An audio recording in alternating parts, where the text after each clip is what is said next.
আত্মরক্ষার জন্য ভবনের ছাদে উঠেও রেহাই পাননি চট্টগ্রামের ছাত্রলীগ ও যুবলীগ কর্মীরা।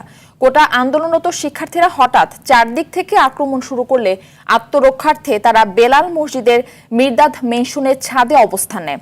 আন্দোলনকারীরা তখন পাশের ওয়েলফুডের ভবনে ওঠে। সেখান থেকে তারা বড় বড় পাথর ছুঁড়তে শুরু করে ছাত্রলীগ যুবলীগ নেতাকর্মীদের উদ্দেশ্য করে। এক পর্যায়ে কয়েকজন ওয়েলফুডের ভবন থেকে মির্দাদের ছাদে এসে জালাল, ধীমান সহ কয়েকজনকে আক্রমণ করে তারা পাইপ বেয়ে নিচে নামার চেষ্টা করলে তাদের হামলায় নিচে পড়ে যায়। এদের মধ্যে জালাল উদ্দিন জুবায়ের সরকারি হাজী মোহাম্মদ মহসিন কলেজ ছাত্রলীগ নেতা ও ধীমান সেনগুপ্ত ৫ নম্বর মোহরা ওয়ার্ড যুবলীগ নেতা। আন্দোলনে বহিরাগতদের অংশ নেওয়ার প্রমাণ পেয়েছে আইন শৃঙ্খলা বাহিনী। এদিকে গতকাল সশস্ত্র ক্যাডারদের হামলায় নিহত ঢাকা কলেজ ছাত্রলীগের কর্মী সবুজ আলী সহ নিহতদের স্মরণে বিকেলে আওয়ামী লীগের কেন্দ্রীয় কার্যালয়ের সামনে গায়েবানা জানাজা অনুষ্ঠিত হয়েছে।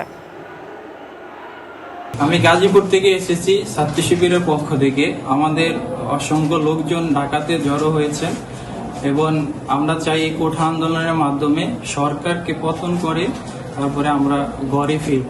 আমাদের লক্ষ্য হলো সরকারকে পতন করা।